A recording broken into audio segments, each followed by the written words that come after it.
सर्वे भवन्तु सुखिनः, सर्वे सन्तु निरामया, सर्वे भद्राणि पश्यन्तु, माँ कश्चित् दुःखभाग् भवेत्।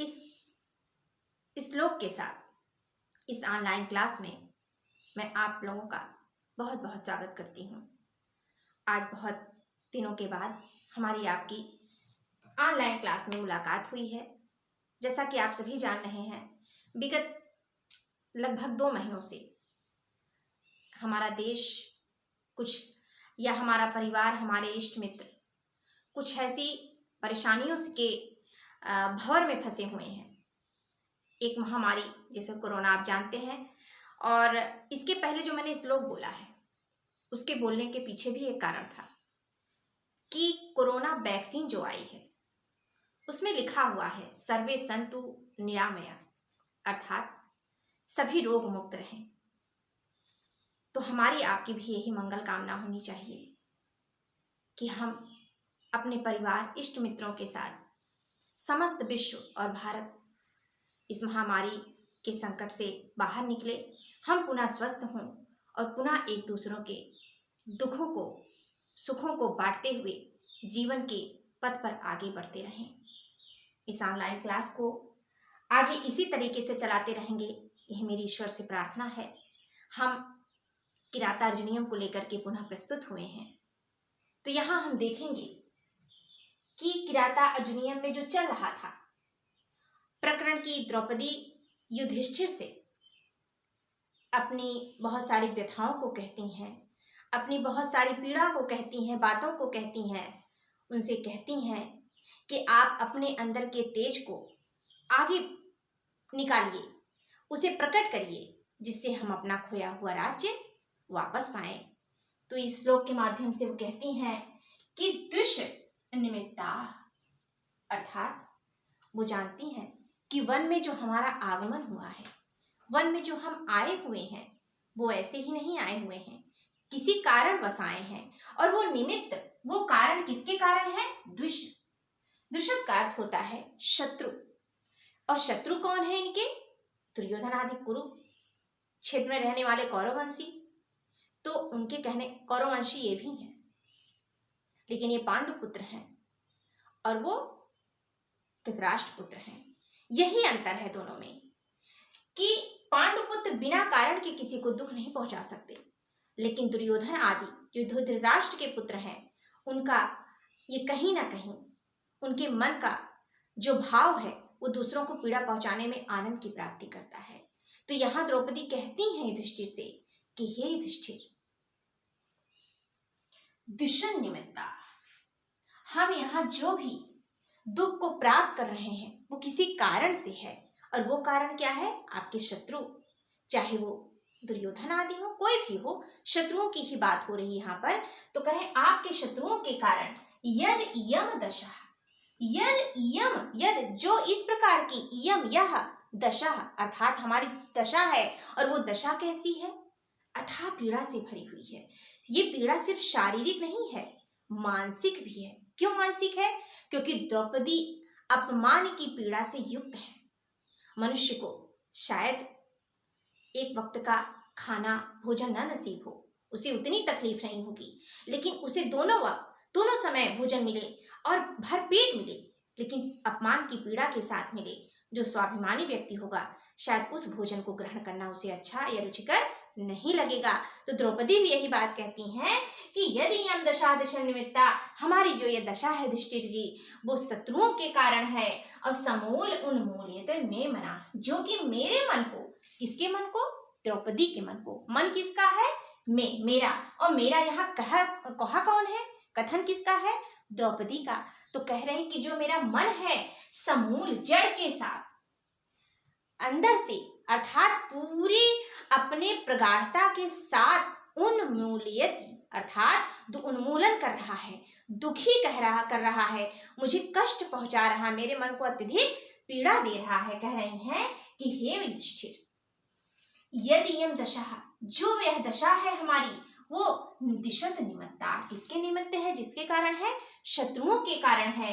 ततः, और इसके पश्चात मैं मना समूल मिलते हो, मेरा जो मन है वो अंदर से ही व्यथित हो रहा है, अंदर से प्रगाढ़ता के रूप में उसका जो प्रवाह हो रहा है वो बहुत कष्टकारी है। परय अपर्याशित वीर संत, परय का अर्थ दूसरा भी होता है, परय का अर्थ शत्रु भी होता है। तो चाहे दूसरे के अर्थ में लीजिए और चाहे शत्रुओं के अर्थ में लीजिए, क्या कह रही हैं कि शत्रुओं के द्वारा अपर्याशित, देखिए ध्यान दीजिएगा, अपर्यासित है, युद्ध नहीं हुआ। संभव है कि यदि युद्ध की बात आती तो कौरव नहीं जीतते, दुर्योधन नहीं जीतता, कौन जीतते? पांडुपुत्र जीते। इसीलिए उन्होंने कहा कि अपर्याशित, जिसका जो शौर्यता है, जिसका जो पराक्रम है वो नष्ट नहीं हुआ है, क्योंकि जुए में हारे हैं। इसके पहले आपने श्लोक में पढ़ा है छल जिताम जिताम, छल छद्म जिताम, अर्थात छल और छद्म से जीती गई जो पृथ्वी है। तो यहाँ छल जुए के पासों से खेला गया और शकुनी पासा फेंका जो हमेशा जीतता है, इसीलिए छल के द्वारा ये हार गए हैं। इसीलिए कह रहे हैं कि अर्जुन आदि तो लड़े ही नहीं, भीम आदि तो लड़े ही नहीं, तो फिर हमारी हार कैसे हुई? इसीलिए बहुत बड़ी चीज कहती हैं कि अपर्याशित वीर संपदा, जिनकी जो वीर संपत्ति, यहाँ रूपक अलंकार है। कौन सा अलंकार है? रूपक अलंकार। कह रही हैं कि जिनका शौर्य पराक्रम रूपी जो संपत्ति है, जो धन है, वीरों की जो संपत्तियां होती हैं वो क्या होती हैं? पराक्रम होता है। वही कह रहे हैं कि जो पराक्रम रूपी संपत्तियां हैं जो शत्रुओं के द्वारा अपर्याशित, नष्ट ना हुई हो, पराभवो, ऐसे पराजय, जो पराजय होता है, मानी नाम का अर्थ होता है स्वाभिमानी व्यक्तियों का जो पराजय होता है, उत्सव, वो भी तो उत्सव के ही समान है। ये अच्छा होता कि आप युद्ध लड़ते और उनसे हार जाते, क्योंकि आपकी संपत्ति, आपकी जो शौर्यता है वो नष्ट नहीं होती। क्यों नष्ट नहीं होती? क्योंकि आप युद्ध क्षेत्र से भगे नहीं हैं, वहां लड़े। या यहाँ इसका ये भाव भी लिया जा सकता है कि आप जुए में हार गए, आपने तो युद्ध ही नहीं लड़ा, तो आपकी संपत्ति, वो आप पर ये लांछन नहीं लगा सकते, ये कलंक नहीं लगा सकते कि आप युद्ध क्षेत्र में हार गए हैं। तो ऐसे जो मानी लोग हैं, जो स्वाभिमानी लोग हैं, अगर वो उनकी वो पराजित भी हो जाते हैं, हो चुके हैं, तो उनके लिए उत्सव के समान होते हैं। वो उनका जो हारना है वो भी उत्सव ही होता है। तो हाँ, द्रौपदी युधिष्ठिर को ये समझाना चाहती हैं कि अपने आप को आप हारा हुआ मत समझिए, आप जीते हैं, क्योंकि आपने तो युद्ध नहीं लड़ा है, आपको कपट से जीता गया है। तो अपने आप को कहीं से भी आप निम्न दृष्टि से ना देखिए, और आपका जो ये दर्द है, आपका जो कष्ट है, वो सिर्फ शत्रुओं के कारण है। इसलिए अब आप अभी से अपने तेज को आगे बढ़ाइए और पुनः युद्ध लड़ने की प्रवृत्ति को अपनाइए। हम पुनः एक बार श्लोक का आकलन करते हैं। द्रौपदी कहती हैं युधिष्ठिर से कि हे युधिष्ठिर, यदि इयं दशा, आपकी जो यह दशा है वो दिशद निमित्ता, किसके कारण है? शत्रुओं के कारण है। और तथा समूल उन्मूलितम में मना, और इससे जो वह कष्ट है समूल, अत्यंत हृदय के अथाह गहराइयों से मेरे हृदय को व्यथित कर, में मना उन्मूलियत्यु, मानो मेरे मन को क्या कर रहा है? उत्प्रेक्षा अलंकार कह सकते हैं, उत्प्रेक्षा अलंकार मान सकते हैं, मेरे मन को अंदर से ही पीड़ा पहुंचा रहा है। और आप ये समझ लीजिए कि परय अपर्याशित वीर संपदा, जिनकी शत्रुओं के द्वारा जो वीरता रूपी संपत्तियां हैं वो अपर्याशित, नष्ट न हुई हों, ऐसे मानी नाम स्वाभिमानी लोगों के लिए पराभवः, जो उनका पराजय होता है, उत्सव, वो भी उत्सव के ही समान होता है, क्योंकि वो हारे हुए नहीं होते हैं, वो जीते हुए, उनको शत्रु जीतता नहीं है, इसलिए उनका जो पराक्रम रूपी संपत्ति है वो नष्ट भी नहीं होता है। इसलिए हे युधिष्ठिर, उठिए और क्या करिए? अपने धाम को, अपने तेज को धारण कीजिए और अपने राज्य को पुनः प्राप्त कीजिए। आगे वो पुनः कहती हैं कि विहाय शांति, यहाँ फिर आप देखिए निप संबोधन करती हैं, किसको? युधिष्ठिर को। किसको संबोधन करती हैं? युधिष्ठिर को। कहती हैं कि हे युधिष्ठिर, हे राजन। अब आप कह सकते हैं कि उनके युधिष्ठिर से क्या है, उनके राजा ही नहीं, उनके पति भी हैं, तो यहाँ वो पति के रूप में भी संबोधित कर सकती हैं। लेकिन आप पूरा अवलोकन कर लेंगे प्रथम सर्ग, जहां से द्रौपदी का कथोपकथन शुरू हुआ है युधिष्ठिर से, उन्होंने कहीं अपने पति के रूप में उनको कहीं भी संबोधन नहीं किया है। क्यों? क्योंकि इस समय वो एक राजा से बात कर रही हैं, और आप अगर राजा से बात कर रहे हैं, या अपने पिता से बात कर रहे हैं। कहने का तात्पर्य है कि आप जिस रूप में बात कर रहे हैं उसको उसी रूप में आप संबोधित करेंगे, तभी आपकी बात उसकी तरफ। हो सकता है कि अगर वो पति के रूप में उनको संबोधित करती तो अपनी बात को बहुत अच्छे ढंग से ना कह पाती। क्यों नहीं कह पाती? क्योंकि एक पत्नी इस तरह से अपने पति को बात नहीं बोल सकती थी। आज की बात हो जो सही सही इस तरह से सम्मान देती हैं अपने पत्नियों को। मेरे कहने का ये मतलब नहीं है कि कोई सम्मान नहीं देता, लेकिन आप ध्यान दीजिए कि जब आप पति रूप में किसी को कुछ कहेंगे तो वो दूसरा लैंग्वेज होगा आपका कहने का, दूसरी परिभाषा बदल जाएगी।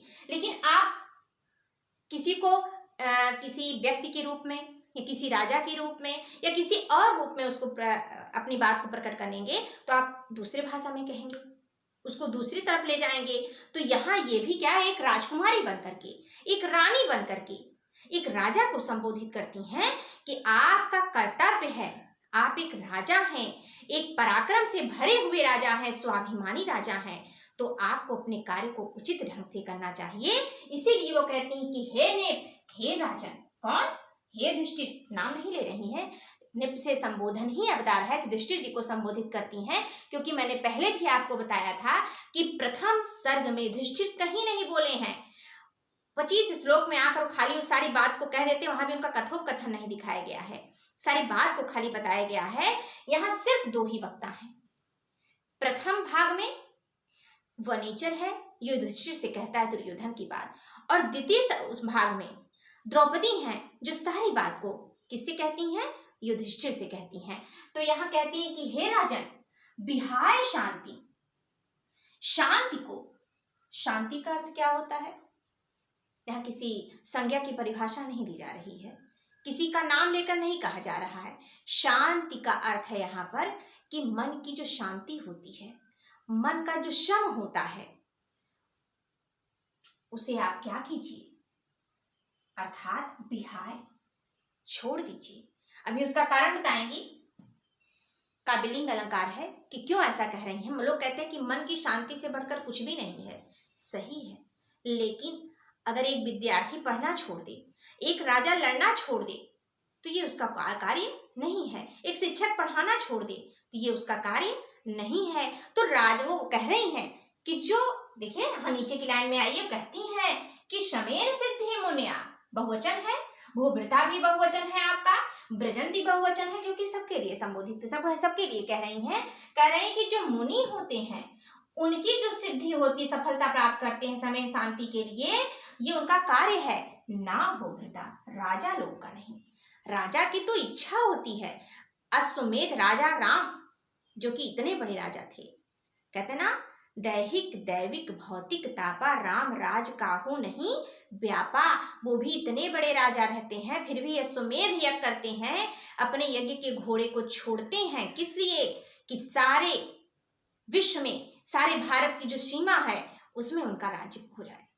तो कहने का तात्पर्य है कि जो व्यक्ति जिस कार्य को कर रहा है उसमें पूर्ण सफलता प्राप्त करने के लिए उसको अवश्य ही प्रयत्न करना चाहिए। तपस्वी का मेन पर्पस क्या होता है? तपस्वी का मेन उद्देश्य क्या होता है? शांति की प्राप्त करना। लेकिन एक राजा का जो सफलता का मूल मंत्र होता है वो अपने देश की सीमा को आगे बढ़ाना होता है। इसीलिए कह रही हैं कि हे राजन, विहाय शांति, आप शांति को, यानी कि यहाँ जो सुख पूर्वक जीवन यापन करके इस वन को ही अपना स्थान बना ले रहे हैं, इस प्रकार की शांति को त्याग दीजिए। विहाय अर्थात त्यागना, त्याग दीजिए। और धाम, अपने तेज को, अपनी जो वीरता, धाम का अर्थ तेज है, वीरता है, अपने धाम को, अपने तेज को तत् पुनः, पुनः फिर से क्या करिए? प्राप्त करिए। प्रसीद, अब यहाँ कह रही प्रसन्न होइए।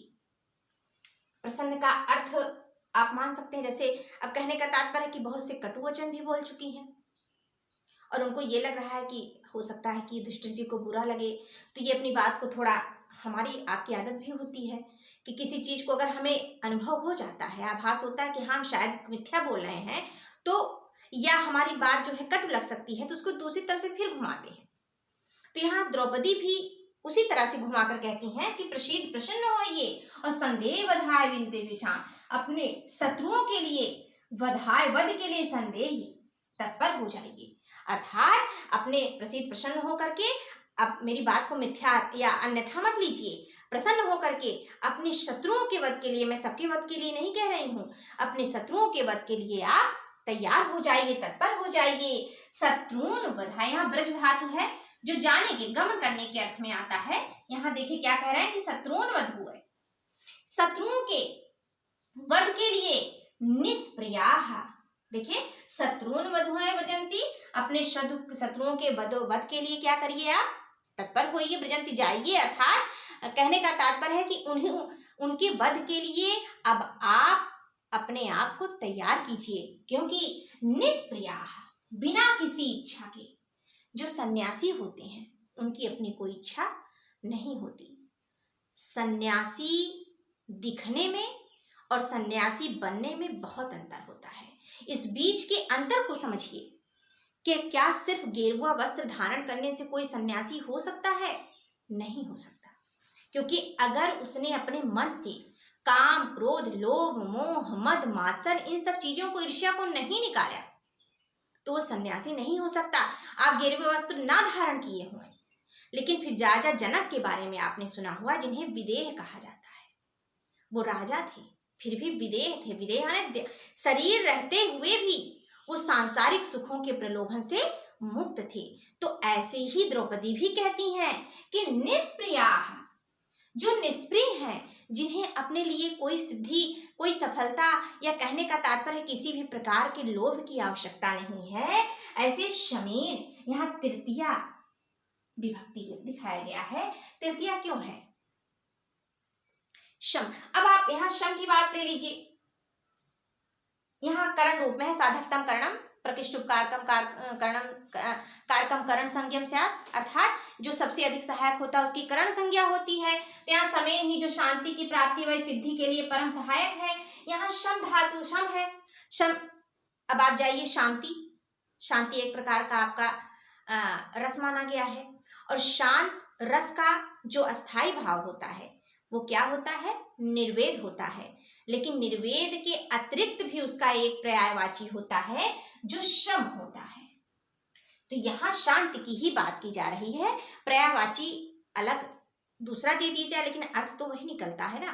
तो यहाँ भी यही कह रहे हैं कि निष्प्रिया, इच्छा से रहित होकर के समेन सिद्धि, शांति की प्राप्ति के लिए मुनयः, मुनि लोग तत्पर होते हैं, ना भोभृता, राजा लोग नहीं। और आप देखिए फिर पहली पंक्ति पे आ जाइए, कह रहे हैं विहाय शांति मृत, हे राजन, हे दुष्टिर, शांति को त्याग दीजिए। और वही चीज यहाँ पर कह रही हैं कि इसको मुनि लोग प्राप्त करना चाहते हैं। इसलिए मैं कहना चाहती हूँ कि विहाय शांति, आप शांति का त्याग करिए और धाम होताम तेजा, अब धाम को धारण कर लीजिए, तेज को धारण कर लीजिए। क्यों? क्योंकि शांति की प्राप्ति शमेन सिद्धि मुनयाः, जो शांति की सिद्धि है, सफलता है, जो प्राप्ति है, वो मुनि लोग करते हैं, ना भोभृता, राजा लोग नहीं। इसीलिए मैंने कहा कि यहाँ काबिलिंग अलंकार भी है, जहाँ कार्य हो और कारण हो, दोनों हो, वहाँ काबिलिंग अलंकार की प्राप्ति होती है। तो क्या कह रही हैं कि हे राजन युधिष्ठिर, हे राजन, आप शांति विहाय, शांति का त्याग करके तत्पुनः धाम, अपने फिर से वही तेज को क्या करिए? धारण कर लीजिए, धाम। और प्रसिद्ध संदेह बधाए विदिशाम, और प्रसन्न होकर अपने विदिशाम शत्रुओं के वध के लिए संदेह ही खड़े हो जाइए, तत्पर हो जाइए। शत्रुधय व्रजंती, अर्थात अपने शत्रुन अवधूव व्रजंती, और अपने शत्रुओं के वध के लिए जाइए, तत्पर होइए। निष्प्रियाः शमेन सिद्धि मुनियो न भूलता, क्योंकि निष्प्रिय होकर के बिना किसी इच्छा के शांति की प्राप्ति करना ये मुनयाः, मुनि लोगों के लिए सुशोभित होता है, मुनियों के लिए काम करता है, मुनियों का कारण होता है या कार्य होता है, ना भूभृता, राजा लोग का नहीं। और आगे फिर उसी चीज को स्पष्ट करते हुए द्रौपदी जी कहती हैं कि पुरः सरा धामोताम यशोधनाः सुदुषहं प्राप्य निकारम ईदृशम भवादिशा चेद अधिकृते रतिम निराश्रया हंत हता मनस्विता। हम कह सकते हैं कि द्रौपदी थक गई हैं, अपनी बात को कहते कहते अब थक गई हैं। वो कह रही हैं, अगर मेरे इतना कहने के बाद भी आप तत्पर नहीं होते हैं शत्रुओं के वध के लिए, तो मुझे बहुत कष्ट है। कष्ट किस बात का है? कहती हैं कि हंत, दुख है मुझे। किस बात का दुख है? क्योंकि आप स्वाभिमानियों में अग्रगण्य हैं। आपका मान सम्मान चला जाए, ये युधिष्ठिर जी आपको प्रिय नहीं है। तो आप जैसे, अगर कहते हैं ना, अगर आर्मी में जो सैनिक है वो लड़ना छोड़ देगा तो क्या एक आम आदमी वहां लड़ने जाएगा? ये अलग बात है कि आम आदमी लड़ने के लिए चला जाएगा, हम आप चले जाएंगे, लेकिन जिस प्रकार से लड़ने की सिद्धि, लड़ने की जो तैयारी है वो उसने प्राप्त किया है, उसके अंदर जो लगन है, क्या वो हम प्राप्त कर सकते हैं? क्षणिक समय में तो नहीं प्राप्त कर सकते हैं।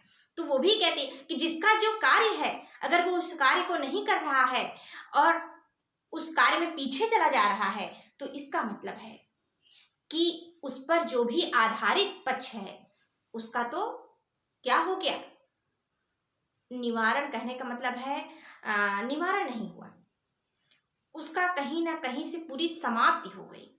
तो मुझे भी कष्ट है कि जो मनस्विता है, स्वाभिमानी, जो स्वाभिमानिता है, जो आश्रय ग्रहण करती है किस पर?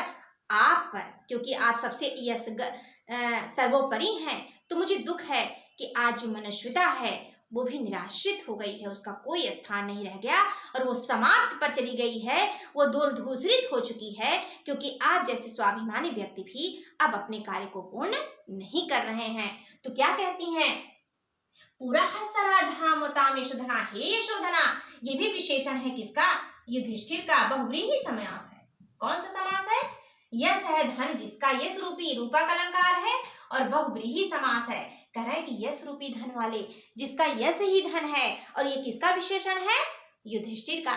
इनको रुपया पैसा नहीं चाहिए, इनको और कुछ नहीं चाहिए। इनको क्या चाहिए था युधिष्ठिर जी को? यश, प्रसिद्धि, कि लोग इनके बारे में बुरा ना कहे। आप याद करिए महाभारत का वह प्रकरण कि जहां पर इनसे कहा जाता है, स्वयं भगवान कृष्ण कहते हैं कि हे युधिष्ठिर, आप कह दीजिए, आप हमेशा सत्यवादी हैं और आप कहते हैं तो व्यक्ति या कोई भी हो तुरंत मान लेगा। अगर आप इसको कह देते हैं कि अश्वत्थामा मारा गया, तो शायद द्रोणाचार्य का भाई, उनका पुत्र है कि इकलौता पुत्र है, तो उनका जो तेज है वो निश्चित हो जाएगा, निश्चल हो जाएगा और वो मारे जाएंगे। फिर भी ये कहने के लिए तैयार नहीं होते। आप याद करिए, अश्वत्थामा नाम हाथी मारा गया, और ये कहते हैं, लेकिन बाद में कहते हैं कि मनुष्य नहीं कुंजरा, अर्थात हाथी मारा गया है।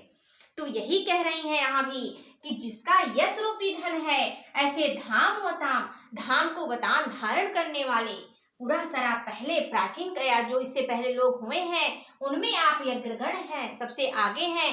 तो पूरा सारा धाम वताम शोधना, हे यश रूपी धन वाले, धाम को, तेज को धारण करने वाले, पहले जो आप पूरा सारा सबसे अग्रणी थे।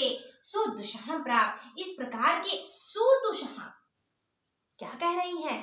सुदुषहम, अत्यंत असहनीय, जिसको सहा नहीं जा सकता। हमारा आपका कभी कभी ऐसा अपमान हुआ है कि अगर हम बोल नहीं पाते, आप ध्यान दीजिए कि हो सकता है कि ये दुस्सहम ना होता। क्यों ना होता? अगर द्रौपदी अपनी मन की, अपमान किसका हुआ? सबका हुआ, सारे पांडवों का हुआ, लेकिन स्त्री के स्वाभिमान पर जो प्रहार हुआ वो किसका था? द्रौपदी पर। उनके केशों को पकड़कर खींचा गया था, और इस अपमान को वो कैसे भूल सकती थी? हो सकता है कि वो अपने मन की व्यथा को कह लेती, वो दुर्योधन के प्रति कुछ कटु वाक्य बोल लेती, दुर्योधन को उसकी गलती का कहीं ना कहीं से आभास करा देती, तो शायद ये दुस्सह पद ना होता, लेकिन ऐसा नहीं हो पाया। वो अपनी मन की व्यथा को नहीं कह पाई, क्योंकि वो एक अच्छी पत्नी थी, एक अच्छे राजा की पुत्री थी, एक अच्छे घर की बहू थी, तो शायद उस समय उस बात को, अपनी पीड़ा को व्यक्त नहीं कर पाई। इसीलिए कह रही हैं कि सुदुषहम प्राप्य निकारम, निकारम का अर्थ होता है अपमान। क्या होता है? अपमान। कह रहे हैं कि ईदृशम, इस प्रकार के अपमान को, जो कि सुदुषहम, अत्यंत असहनीय है, उसे प्राप्त करके, भवादृशास चेत, चेत का अर्थ यदि के अर्थ में ले आता है, अव्यय बोधक शब्द है। कह रही हैं कि यदि भवादृशास, आप जैसे लोग, अधि अर्थात कह रहे हैं कि संतोष, अधिकुरुते रतिम, रतिम का अर्थ यहाँ आप देखिए, रति मेन अस्थाई भाव होता है श्रृंगार रस का, तो आप इसको संतोष के अर्थ में ले लीजिए, प्रेम के अर्थ में ले लीजिए, या किसी भी अर्थ में ले लीजिए, लेकिन कहने का तात्पर्य उनका यही है, यहाँ संतुष्टि के अर्थ में ले रही हैं कि अगर वन में रह करके आप संतुष्ट हैं, यहाँ के फल फूल खाकर आप संतुष्ट हैं, यहाँ अपने भाइयों की पीड़ा देख करके संतुष्ट हैं, मुझे देख करके संतुष्ट हैं, प्रसन्न हैं, तो मुझे क्या लग रहा है कि हंत दुख है कि हताह मर गई मनश्विताह निराश्रया। जो मनश्विता थी, स्वाभिमानिता थी, वो निराश्रित होकर के हता मारी गई। अब उसका कोई अस्तित्व इस संसार में नहीं रह गया है। बहुत बड़ी बात कह दी है द्रौपदी ने कि अगर आज आप हाथ देखिए, इतने अपमान से भरे हुए अगर वाणी रूपी शूल को किसी को चुभाया जाए तो कहीं ना कहीं कोई ना कोई पीड़ा उसके मन में तो अवश्य ही उत्पन्न होगी। द्रौपदी अभी उनके मन के भावों को नहीं समझ पा रही हैं, इसीलिए कह रही हैं कि मैं थक गई हूँ कहते कहते। और अगर इतना सब होने के बाद भी आप जैसा यश रूपी धन वाला व्यक्ति दुख को लेकर के संतोष की अनुभूति कर रहा है, तो मैं आज अपनी हार स्वीकार कर ले रही हूँ और ये मान ले रही हूँ कि जो मनश्विता है वो निराश्रित होकर के और मारी गई है, अर्थात मृत्यु को प्राप्त हो गई है। पुनः इस देश में उसका आगमन नहीं होगा। क्या कहती है वो कि यशोधना यश रूपी धन वाले हे राजन, धाम ताम पूरा शरा, जो सबसे पहले आप प्राचीन पहले से आप सबसे धाम तेज धारण करने वालों में सबसे अग्रगण्य थे। सुदुषहम प्राप्त निकारम दृशम, इस प्रकार के निकारम अपमान को जो कि असहनीय है प्राप्त उसे प्राप्त करके भवादृशे चेद यदि भवादृशा से अधिकृत्य रतिम, आप जैसे लोग भी क्या कर रहे हैं, संतोष का अनुभव कर रहे हैं, उसी में संतुष्टि प्राप्त कर रहे हैं, उसी से प्रेम कर रहे हैं।